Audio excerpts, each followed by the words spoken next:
ICC যদি আশা করে আমরা আমাদের শ্রেষ্ঠ বোলারকে বাদ দিয়ে আমরা ক্রিকেট টিম করব, আমাদের যারা সমর্থক আছে তারা বাংলাদেশের জার্সি পরতে পারবে না, আর আমরা ক্রিকেট খেলার জন্য বাংলাদেশের নির্বাচন পিছিয়ে দিব, এর চেয়ে উদ্ভট, অবাস্তব,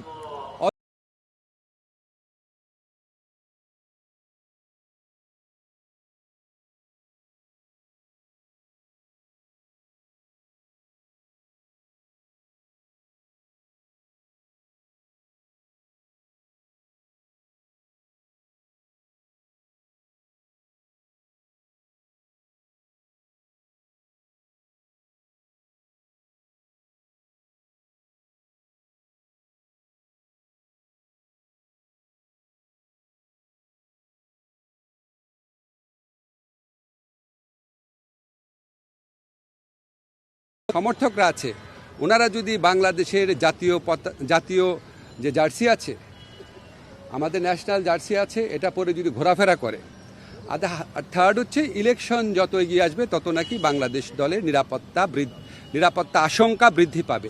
খানিক বাদেই ক্রিকেটে মনোপলির নিন্দা জানানোর পাশাপাশি গ্লোবাল অর্গানাইজেশন হিসেবে আইসিসির ভূমিকা কেমন হওয়া উচিত সে প্রসঙ্গে জানিয়েছেন নিজের ভাবনাও। ক্রিকেট খেলার উপর কারো কোনো মনোপলি থাকা উচিত না।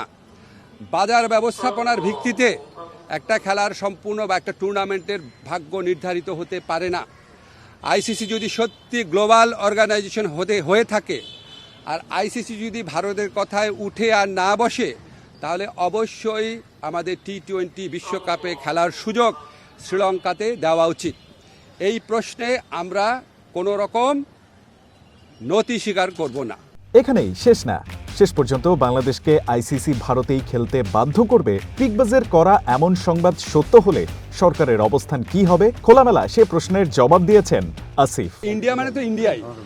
ইন্ডিয়াতে কি আপনি মানে আমরা ইন্ডিয়ার কথা বলছি, আমরা তো কলকাতা বলি নাই। তো আমাদের বক্তব্য, যদি আপনার কলকাতা থেকে চেঞ্জ করে অন্য ভেন্যুতে দেওয়া যায়, শ্রীলঙ্কা দেওয়া যায়, কোনো সমস্যা না। আমি পত্রিকায় দেখলাম, আমি জানি না সত্যি নাকি মিথ্যা, পাকিস্তান নাকি আমাদের টুর্নামেন্টগুলো আয়োজন করার প্রস্তাব দিয়েছে। পাকিস্তানে করেন, কোনো সমস্যা নাই। সংযুক্ত আরব আমিরাতে করেন, কোনো সমস্যা নাই।